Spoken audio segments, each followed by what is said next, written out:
Well, welcome back. I hope you enjoyed that video and that you were able to get something from it. If you haven't read the actual play, No Exit, I certainly encourage you to do so. It's a thought-provoking piece and one that I do think has relevance today and will probably resonate with many of you given our current situation.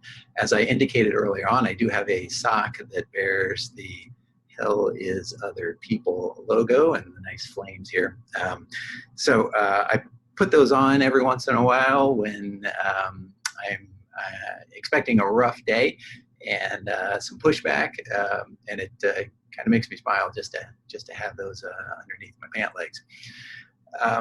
I do think you can see probably from that description of the play at least some surface level similarities to our current situation, right?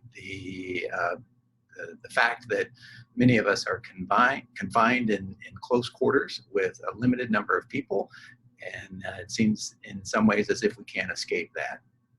And obviously we can be bothered by other people. So if your brother is antagonizing you, if your sister's annoying you, if your spouse is chewing too loudly, it seems like it's going to drive us crazy sometimes.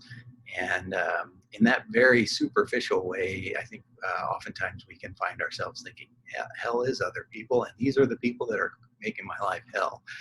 But really, as I think that video makes clear, Sartre had something a little bit deeper in mind than just the fact that sometimes other people annoy us. It really goes to a sense of self and a need that we have to be loved, to be validated, to be respected. And a need that is sometimes not met, can't be met, or won't be met by the other people with whom we interact. So again, we fall into kind of that absurdist realm where something that we need and we crave is something that we simply cannot get. And that's I think that's an important thing to think about. It is not always the most optimistic thing to think about, but there's something there, and working through it, I think, and can be a helpful thing for us.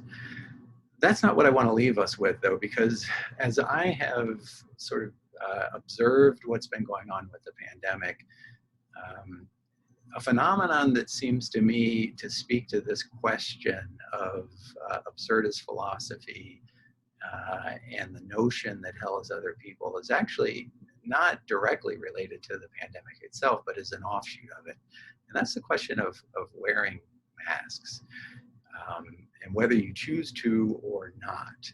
Because that choice, I think for many people now, reveals something about who they are as a person. It's really only tangentially related to the health aspects, but it is a statement. It is a confession of what's important to one person, right? Whether you wear a mask or not. And in many cases, I would argue that it seems as if that choice is one that puts out there a need or a desire to have that choice validated by someone else. And someone else on the other side is perhaps either unwilling or unable to validate it. And that is reflected in the choice that they have made, whether to wear a mask or not. So it's kind of absurd to think that this is playing out in the midst of a pandemic that is impacting all of us. But in some ways, it has taken over the conversation, at least from a political standpoint. So I invite you to think about that, and certainly this is something that we can talk about during our time together on Thursday, our live conversation, and I would welcome that and invite your thoughts on that. In the meantime, I'm going to pause us here. I wish you good health, and I thank you for your attention, and I hope that you'll be able to join us on Thursday. And in the meantime, please take care, and thank you again for your attention.